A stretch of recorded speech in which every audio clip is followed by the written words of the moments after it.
የተወደዳችሁ የክርስቶስ ቤተሰቦች እንደምን ከረማችሁ፣ እንደምን ሰነበታችሁ። የዛሬው ርዕሳችን በቅድስት ሀገር እስራኤል በኢየሩሳሌም ከተማ በምዕራብ ክፍል የሚገኘውን ርዕስ አድርገን እንመለከታለን። ቀጥታ ወደዛ ለመወስዳችሁና ተከታተሉኝ እንዳያመልጣችሁ ለማለት ነው። ከኢየሩሳሌም ከተማ በስተምዕራብ የሚገኘው ይህ ቦታ ልዩ ስሙ አይነ ከርም እየተባለ ይጠራል። አይነ ከርም ማለት የዮሐንስ መጥምቅ አባት የዘካርያስ ሀገር ነው። የሚገኘው ከኢየሩሳሌም በስተምዕራብ ነው። ርቀቱ ከቀድሞ አሮጌ ከተማ በእግር 2 ሰዓት መንገድ ይሆናል። ከአዲሱ ከተማ ግን የ2 ሰዓት ተኩል ያስከዳል። መንደሩ የተመሰረተው በሁለት ተራራ መካከል ነው። ሉቃስ ወንጌሉን ሲጽፍ ዮሐንስንና ጌታችንን መጸነስና መወለድ አስቀድሞ ተናግሯል። ሁለቱም በየቦታው መወለዳቸውን በፊትም በነቢያት ትንቢት በኋላም በብስራታዊ መልአክ በቅዱስ ገብርኤል መነገሩ መሠረት አድርጎ ይጀምራል። የእግዚአብሔር መንፈስ በአይነ ከርም ላይ ወርዶ በወንዶችና በሴቶች አድሮ እንደተነገረ ሉቃስ በወንጌሉ አጥብቆ ነግሮናል። አይነ ከርም ከቅዱሳን መካናት መካከል አንድ ተብሎ የሚጠራና የሚቆጠር ቦታ ነው። ካህኑ ዘካርያስ በክህነት በሚያገለግልበት ወቅት መልአኩ ቅዱስ ገብርኤል ተገልጾ ጸሎትህ ተሰምቷል፣ ወንድ ልጅ ትወልዳለህ፣ ስሙንም ዮሐንስ እንድትለው ብሎ ይህን ትልቅ ደስታ ነግሮት ሄደ። እሱም በተስፋ ይጠባበቅ ነበር። በነገረውም በ6ኛው ወር ደግሞ እንደገና ናዝሬት ገሊላ ሄዶ ለእመቤታችን ለቅድስት ድንግል ማርያም ጌታን እንደምትወልድ አስደሳች የሆነ የምሥራች ቃል ነገራት። ሉቃስ ምዕራፍ 1 ከቁጥር 26። እሷም ነገሩን ሰምታ ገረማትና ይህ ነገር እንዴት ይሆናል ብላ ሰላማዊውን መልእክተኛ መልሳ ጠየቀችው። መልአኩም ነገሩን ሰማ። ለማጽናናት ለማስረዳት ሲል በእንዴት ያለ መንገድ እንደምትወልድ ጸንሳ አብራርቶ ነገራት። ከዚያ በፊትም አክስቷ የሆነች ኤልሳቤጥን መካን ትባል የነበረችው በእርጅና ጊዜ ልጅ ልትወልድ ጸንሳለች። እነሆም ከጸነሰች ከ6ኛው ወራት ጀምሮ ለእግዚአብሔር እኮ የሚሳነው ነገር የለም ብሎ ነገራት። እርሷም እንዳልክ ይሁንልኝ ብላ አምና ተቀበለች። ትወልጃለሽ ማለት ኤልሳቤጥ ዘመድሽም በእርጅናዋ ልጅ ልትወልድ ጸነሰች ማለት ማርያምም በመሆኑ ሄጄ ልጠይቃት አለችና ከናዝሬት ተነስታ ወደ ምድረ ይሁዳ ወደ አይነ ከርም መጣች። ወደ ዘካርያስ ቤት ደረሰች። ገና ወደ ቤት ስትገባ በደጅ ሆና የሰላምታ ድምፅ አሰማች። ኤልሳቤጥም የማርያምን ድምፅ እንደሰማች በሆዷ ውስጥ ያለው ጽንስ በደስታ ዘለለ። አንፈራጸ እጎል በውስተ ከርሳ፣ ሕፃኑ በማኅፀኗ ውስጥ በደስታ ዘለለ።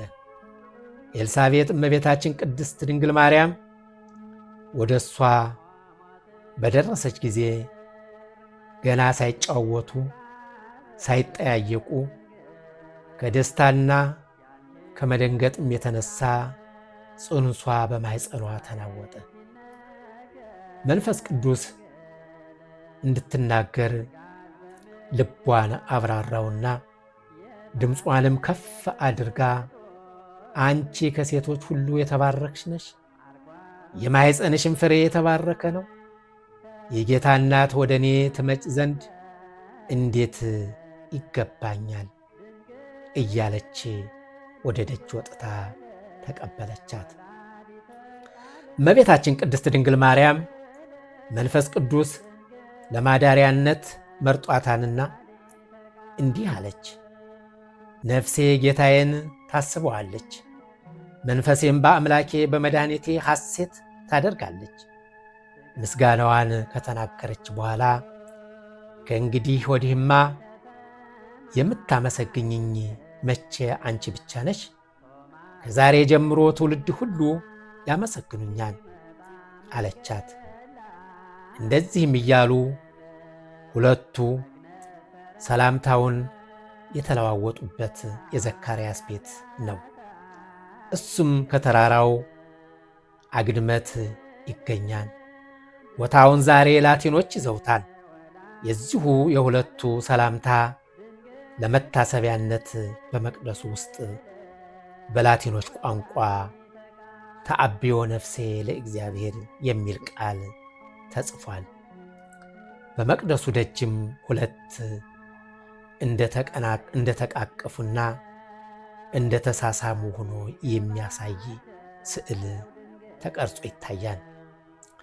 ዘካርያስ በዚህ ሀገር ሁለት ቤቶች እንደነበረው ይነገራል። አንደኛው ቅጽም የተባለው ቦታ ድንግል ማርያምና ኤልሳቤጥ የተገናኙበት በመስኮቦች ገዳም አጠገብ ያለው በተራራው እግድመት ወደ ምስራቅ በኩል የሚገኝ ዋሻ ነው። ይህኑም የላቲን እጅ ዞታ ነው። ደረጃውን ሽቅብ ወጥቶ መቅደሱን እንደገቡ ቅድስቲቱን ወደ ቀኝ ትቶ ወደ ግራ በኩል ደረጃውን ቁልቁል ወርዶ ጌታ የተወለደበት የቤተልሔምን ዋሻ የመሰለ ይገኛል። ዮሐንስ የተወለደበት ዋሻ ይህ ነው ይባላል። ከላይ እንደተነገረው የዘካርያስ ቤት ሁለቱም ዋሻ ናቸው። አንዱ በምስራቅ ሌላኛው በምዕራብ ሲሆን አንዱ የበጋ ሁለተኛው የክረምት ነው። ዮሐንስ የተወለደበት በዚሁ ነበርና የአባቱ የዘካርያስ ስም እና መታሰቢያ በዋሻው ደጃፍ ላይ ይትባረክ እግዚአብሔር አምላከ እስራኤል የሚለውን በላቲን ቋንቋ ተጽፎበታል። ይህ ያለበት ጊዜ ወንጌል እንደሚያስረዳ ሕፃኑ ዮሐንስ ተወልዶ በ8ኛው ቀን እንደ ሕገ ኦሪት ግዝረት ሲያደርጉ ያን ጊዜ የዘካርያስ ቤተ ዘመድ ሁሉ ዘካርያስ ልጅ ዘመዱ ደስ ብሏቸው በዓል አደረጉ። ተሰብስበው ነበርና ሕፃኑን ገዝረው አባቱ በዘካርያስ ስም እንጥራው ሲሉ እናቱ አይደለም ዮሐንስ በሉት አለች። ዮሐንስ ማለት ደስታ፣ ፍስሐ ወሐሴት የተወደደ ባለሟል ማለት ነው። ይኸውም ከመጸነሱ አስቀድሞ በመልአኩ ቤት ስሙ ዮሐንስ እንዲባል ተነግሮ ነበር። ሉቃስ ምዕራፍ 1 ከቁጥር 13 ስለዚህ አባቱም ቢጠይቁት ዮሐንስ ይባል ብሎ ጽፎ አመለከተ። ወዲያውም አንደበቱ ተዘግቶ ነበርና ተከፈተ፣ ለመናገርም ቻለ። ከዚህ በኋላ አንደበቱ ርዕታ መንፈሰ እግዚአብሔር ተሞልቶ ስላደረገለት ቸርነትና በጎነት ሁሉ እግዚአብሔር አምላኩን ያመሰግን ጀመረ።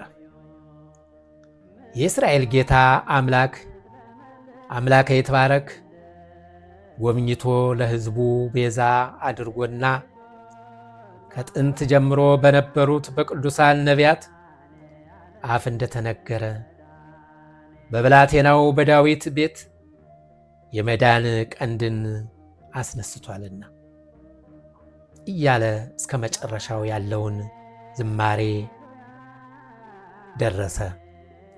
ይህ የዘካርያስ ጸሎት ዛሬ በተለያየ ቋንቋ እንደተጻፈ በገዳሙ ቅጽር ግቢ በሩቅ ግንብ ላይ እየተለጠፈ ይገኛል።